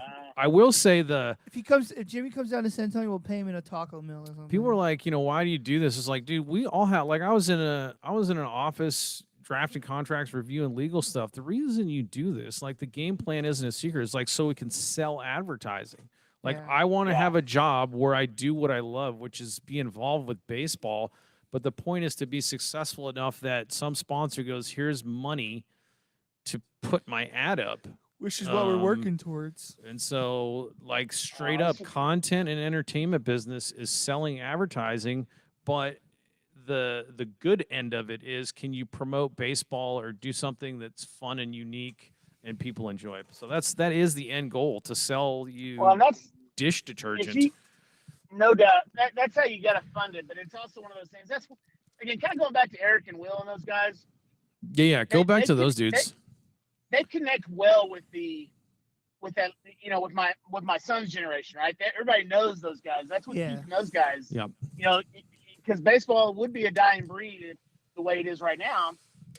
Especially if our MLB commissioner has any more say with it, that it's going to be a dying breed. But those guys like Will and Eric and those guys are keeping our guys, pumped up and going. Awesome. And so it's awesome content. if you get good baseball content like that, there's not enough guys out there doing that, and that's what's so fun about watching you. Is, like I said, I'm gonna be dragging your coat. You'll be dragging me by the coattails or whatever that is there. Because I don't know the sayings, but I know. But see, this is a good platform because I think somebody rides your coattails. I think that's how that says. Because if we can get whatever it is, I'm gonna ride Ernie's coattails, but that didn't sound right to me. So it's all good. Ooh.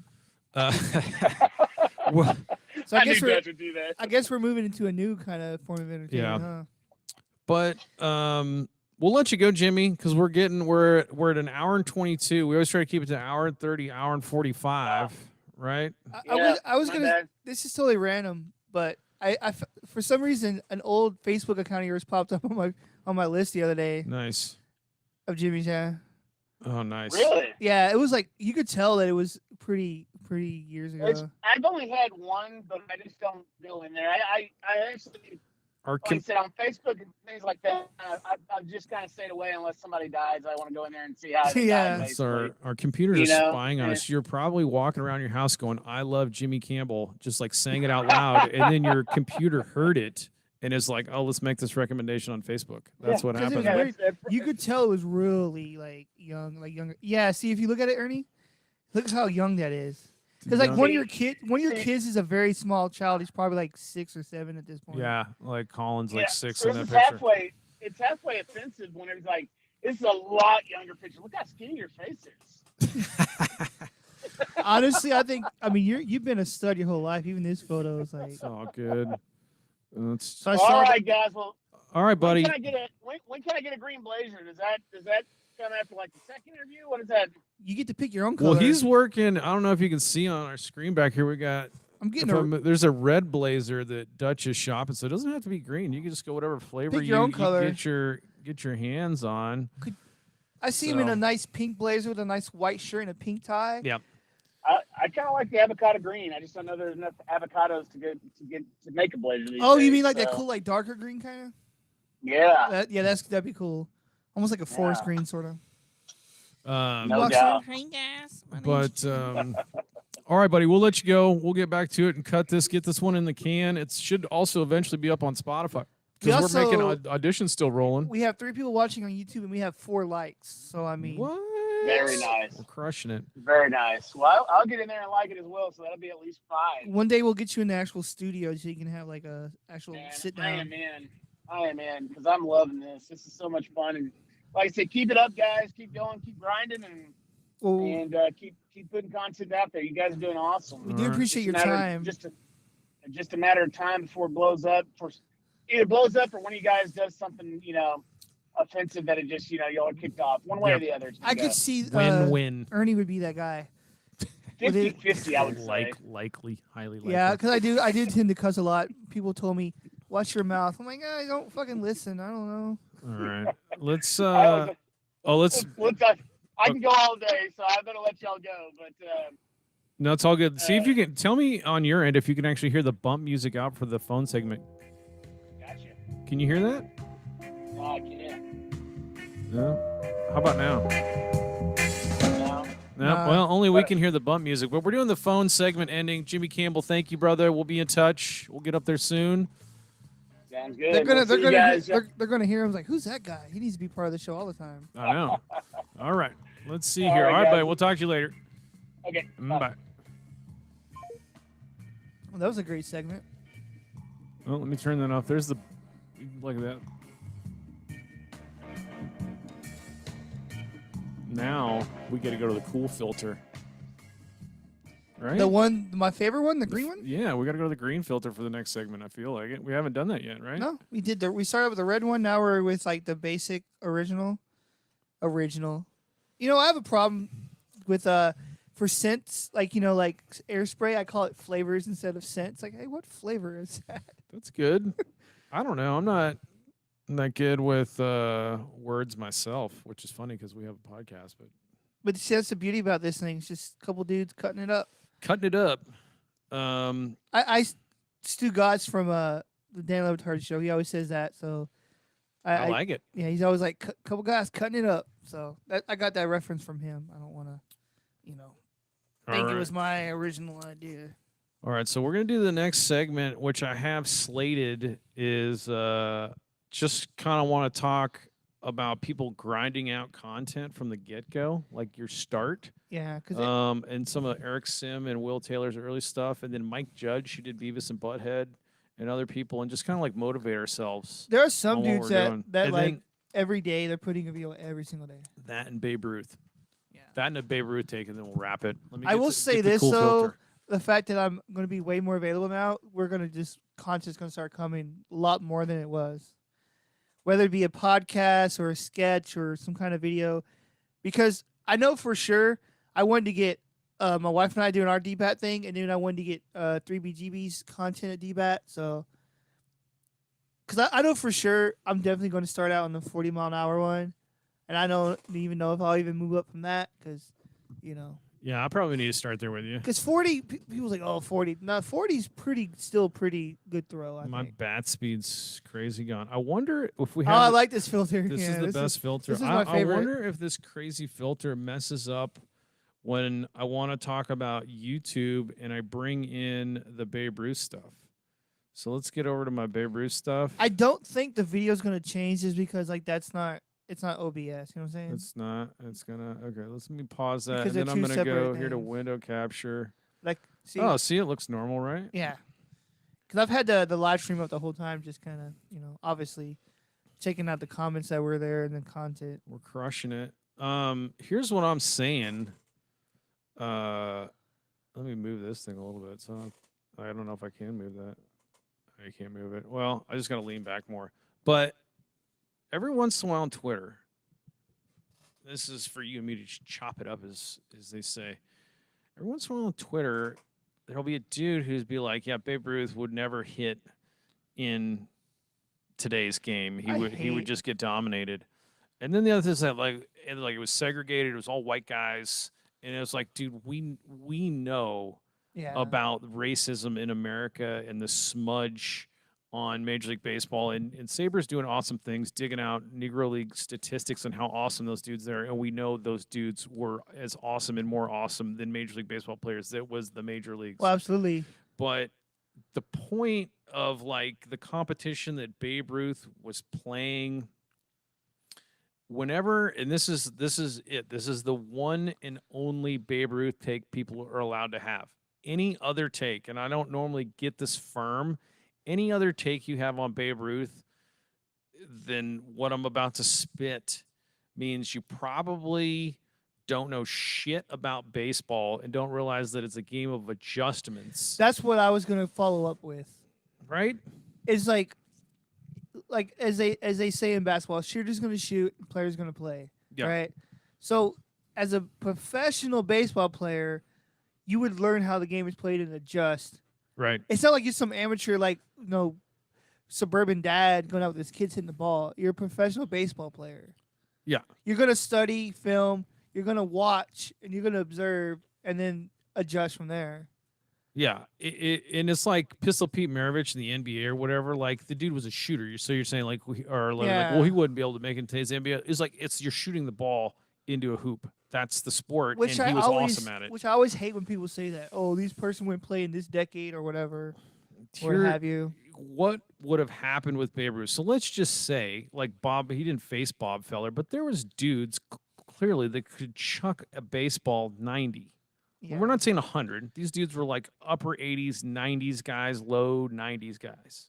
Okay, well, if anything would tell you something about Major League Baseball now, there are dudes like Maddox and Glavine and just Cy Young winners who don't have to throw 101. No. In fact, an interesting stat, and I love Nolan Ryan, but an interesting stat I saw was Nolan Ryan never won a Cy Young. So like a lot of these gassers are just providing power for the hitter. You got to be able to pitch. So basically, Babe Ruth, and also you have to think about Babe Ruth's era at the time. That was the most popular sport. So like the pyramid at the top, there was like AAA, AA, A ball, B ball, C ball, D leagues. Like there was so much baseball being played that just to make it to the pros was really hard. So you're telling me like all these starters who don't want to give up a home run to Babe Ruth and are trying to get him out don't have nasty stuff. They have breaking balls. Yeah. They're changing speed from 90 down to 79. Do people just assume the pitchers were going up there and just like soft tossing it or something? Yeah. No, they're going inside, outside. They're throwing sinkers. They're throwing spitballs. They're throwing all this crazy stuff trying to get him out. Those, for the most part, throughout baseball history, that has been part of it. Different pitching pitches, whatever you want to say. Right. It's not like dudes just, in the beginning it was a little different, but you know what I mean. Like that's part of it. It's not like like I said, they're not soft tossing to the batter. Yeah, so they're mixing, they're changing speeds, they're in, they're out. And also there's like theory, like the dead ball era, whatever, like he came from an era where the balls weren't as juiced as they are now, really. So yeah, they would even like they weren't wound that tight. They didn't make the balls as perfect and as consistent. So if Babe Ruth were to play today, we don't know. But if people are saying he sucks, that's the wrong take. What seems like to happen, if you were the best hitter by a lot. Which he was. By a lot. Nobody was even sniffing what he was doing with OPS and RBIs and home. I mean, Gehrig was, but like, if you're that legendary in a league of dudes where everybody's trying to get to that level, and I've already covered the segregation argument, which, he would have been facing a heck of a lot better pitchers like through the entire starting lineup. But there still would have been white and black dudes. You know what I'm saying? Like white pitchers and black pitchers if it was integrated. But point being, they're all trying to get him out. And at this time, Babe Ruth was so much better than everybody. So you're telling me the best dude by like a mile in that era is going to come to present day Major League Baseball and suck and hit 220 and can only hit 16 homers? Not going to happen. You're freaking insane. Not going to happen. He would have just adjusted for timing. It was like, okay, you want to go 100? Like, that's like, you see the footage of like Griffey turning around like 100 mile an hour fastball. Like, that's like after surgeries and he had issues with his elbow. But like, I hate that argument too. When people try to say that certain players from like back then couldn't hit in today's game. let's see, where is it? If I can find the one where he is like, It's like saying, I guess Babe Ruth will forget how to hit. I guess if he comes in today's game, he just forgets how to hit. Griffey home run was a bad search. Reds, 100 mile per hour. So it's like, But those people don't know shit about baseball when they say that. I think this might be it. I'm not sure. Because I want to ask those people how fast and how hard do you think they were throwing back then? I mean, they weren't throwing as hard as they are now. I'll give you that. But they were still, like, from the batter's adjustment, fast enough where you're not sitting on it to look for it. It's by you. It's by you. So just hitting us super duper hard, I don't think that was it. But I believe if he was that good, you're not telling me Babe Ruth just comes in and sucks. Like, he's an all-star, probably league MVP because he's making adjustments, using a lighter bat. I will say hitting a baseball is hard regardless of what speed it is. Yeah. I don't even maybe I'm like, because I didn't play like college baseball or anything. Yeah. But like, even if someone was throwing 40, he still got to like focus on the ball. Yeah, so that's a terrible take. People saying Babe Ruth could not hit today's pitching. He used a lighter bat. He would have. It's all about timing. So he just got his stride right and timed that. And he's guessing fastball or he's guessing curveball, and he guessed right a lot. So yeah. Anyway, but I just like playing with our filter, buddy. I'm definitely on that side. I mean, obviously the podcast itself. But like, I love like colors and effects and stuff. It's still doing the. I gotta minimize that in OBS. It's watching me surf for videos. Yeah, so I don't know what else I had. So I was gonna see your history. I'm like, yeah. Hey, like never seen those videos where like people were doing like live streams and they forget that their history's up there. And then window, and you see all this stuff. You're like, oh my god. Let's go to talk Bradley Jones, because Bradley Jones is the guy in my book that needs a lot of credit for probably. I mean, I don't care what people say. Guy hit, F. Guinness is saying that's the softball player, right? The softball dude. Well, yeah, he puts on shows and stuff like that. But he was 18th round from the Blue Jays in 2016 from College of Charleston, which is kind of cool because that's a small school. Guy hit the longest baseball that's ever been verifiably measured by a surveyor with witnesses. I mean, that's a big qualifier, but we don't know how long some of these legendary home runs have been. That doesn't mean that none of those home runs happened. All those home runs happened, and they happened in history, just like Bradley Jones hit one 573, and that's insane. So I'm going to fight to the death to make sure his home run gets recognized for the accomplishment that it was, and all those dudes out there.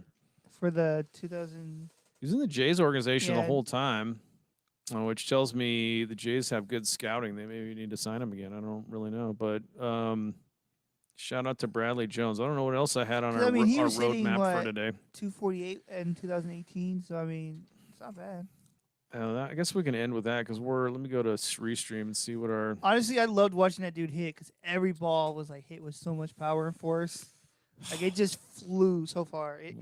On that Bat Bros video, they showed the exit velo at 119, which is insane. Because a lot of people usually are like low to mid hundreds, right? Yeah, for the most part. So yeah. And Jeremy Nowak, I'm going to put his little thing up here. I have all our leftover little captions. The swingman, he was really interesting. Remember, we were in the hotel that morning talking to him about his training and stuff. Yeah. And he was talking about it's really important to use a light bat.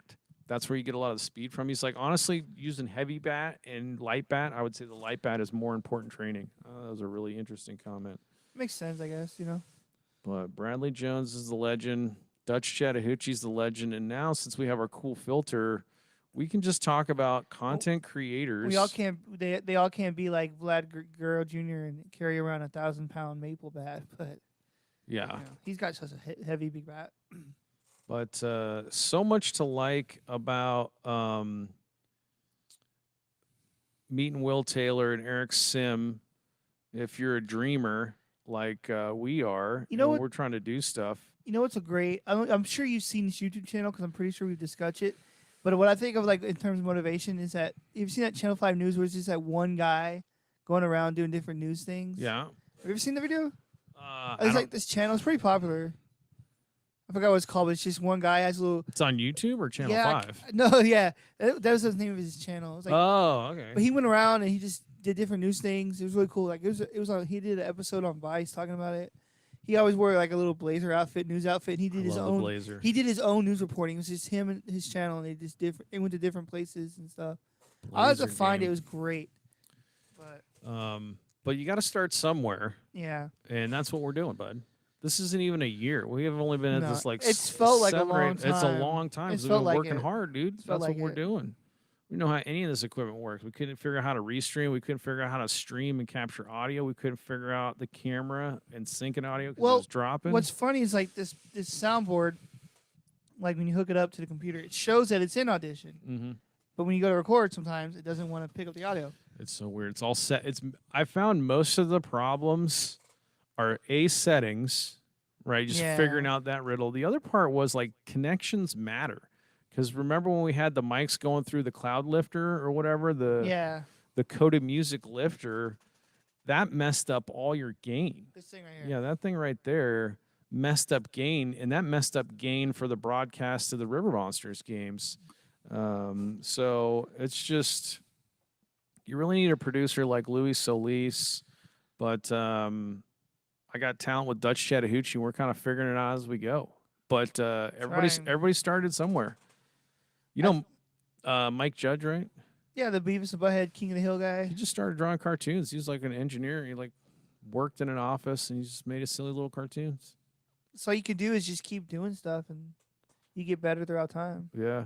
Like, are you gonna draw? Like, what are you gonna do when you make it? And people are like, "Was that the guy who used to work with us over and like stock the dairy and stuff?" And like, People told "Yeah." me, people at work, like, hey, man, if you ever get famous, don't forget about us. I was like, here's the thing about that. I'm not going to be an asshole, but I'll say, why will I remember you when you didn't give a shit about me? Hold them to the standard. Not everyone. You got to give them Not some everyone, but there. boundaries. You know what's weird? And I'm going to say this because we're here. We're here, dude. We got the filter. Look at that. People- Look there at that were- shot. There were people. Tell me that's not the best live stream you've ever It was watched. great. There's people that were like, oh my God, we're going to miss you. I'm like, how? I've never really spoken to you. You never gave a shit about me before, but now because I'm leaving you, like you care? I don't think so.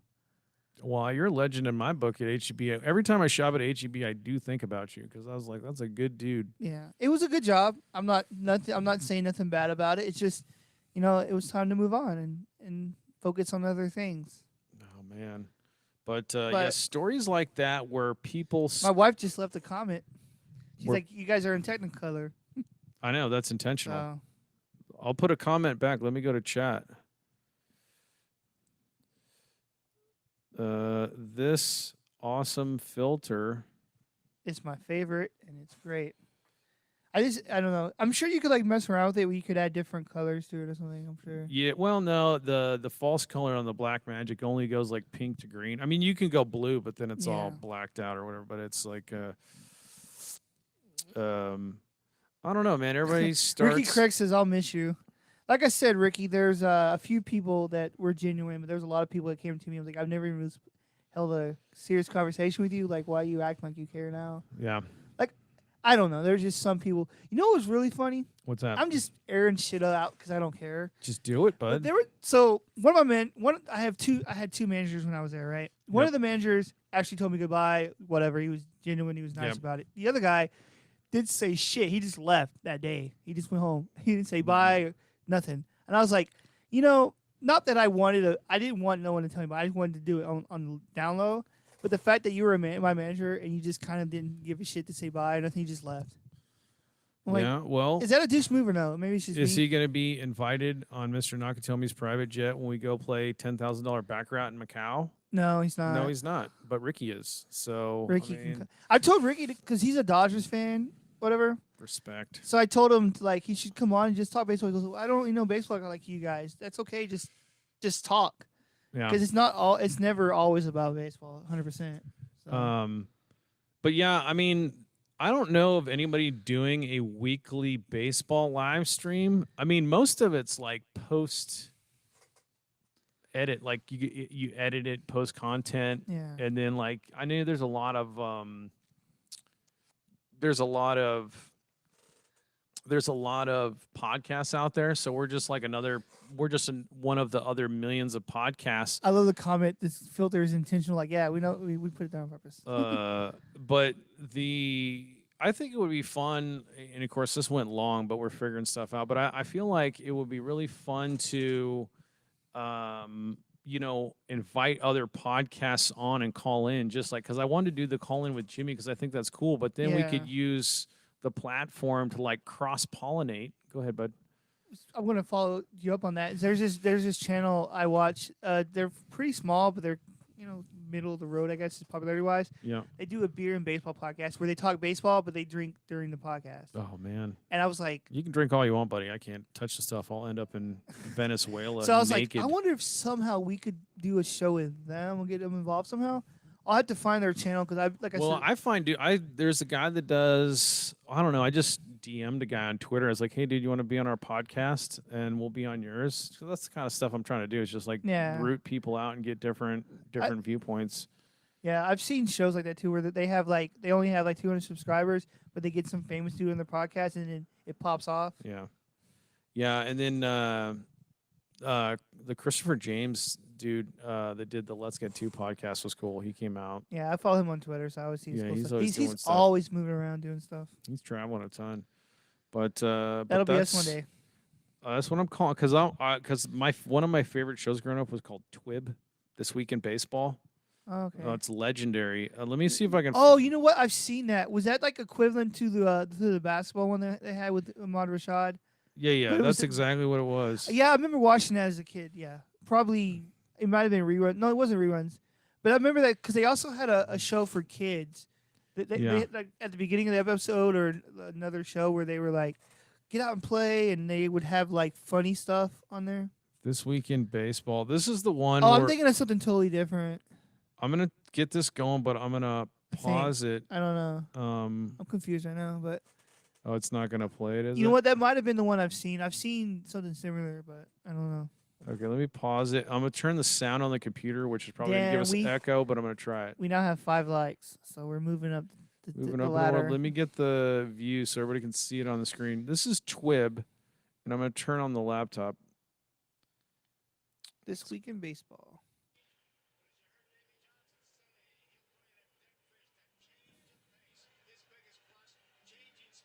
Wait, what is going on here? I don't know. I think you have another video. You have another video in the background. I have the 1986 World Series on still. Okay, here we go. Was that done manually?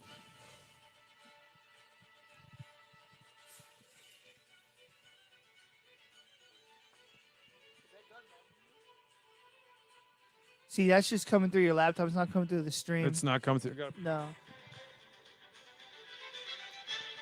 Oh, now you hear it because you have your mic to it.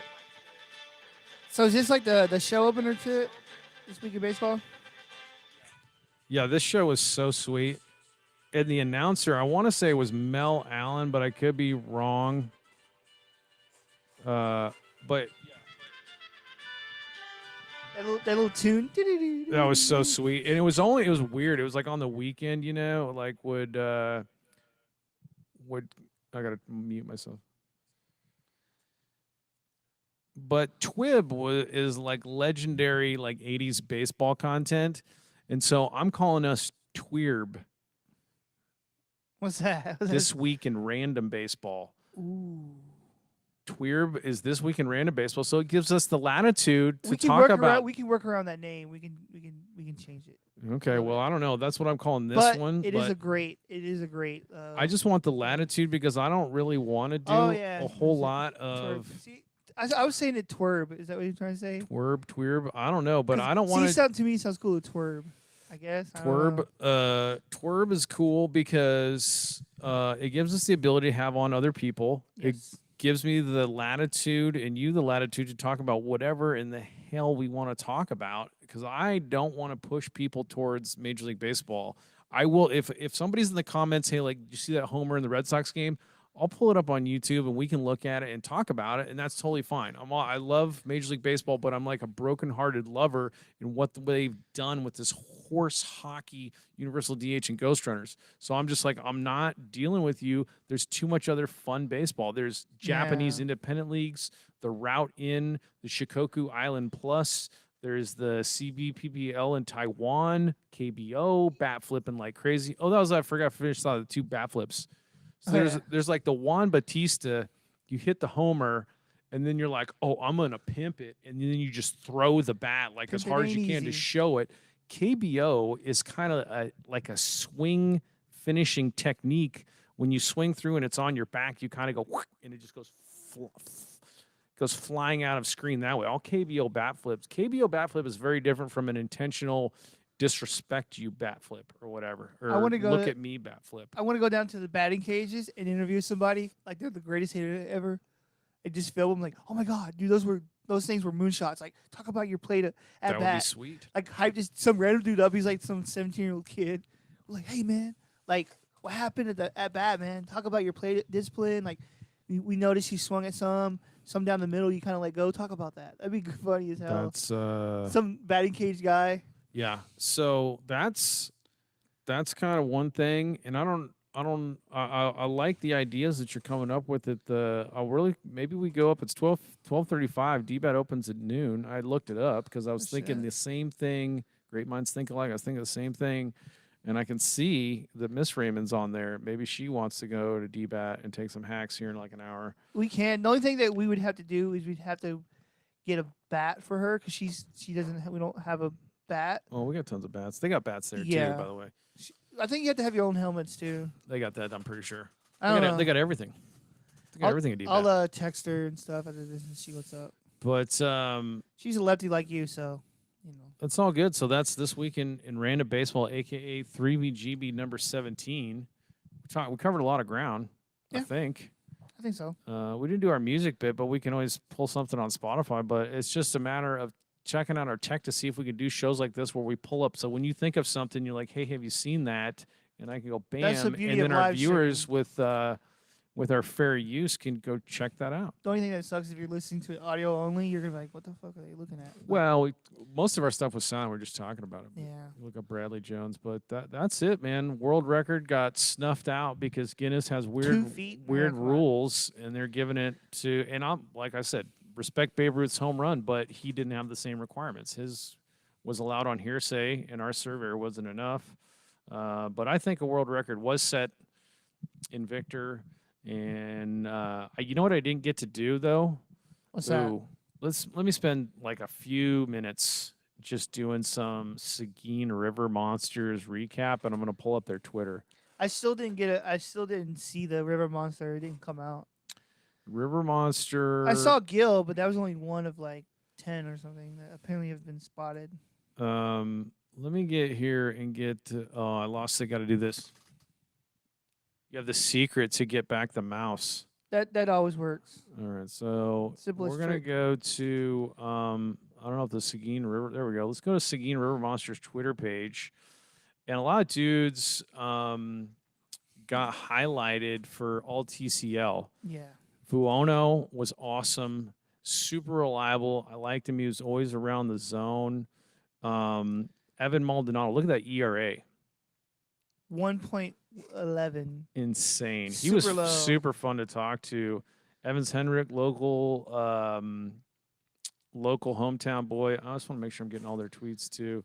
Evan Hendricks was also a all TCL pitcher as well. Oh, we got retweeted maybe by them? I don't even know. Oh, you just mentioned him. I'm sorry.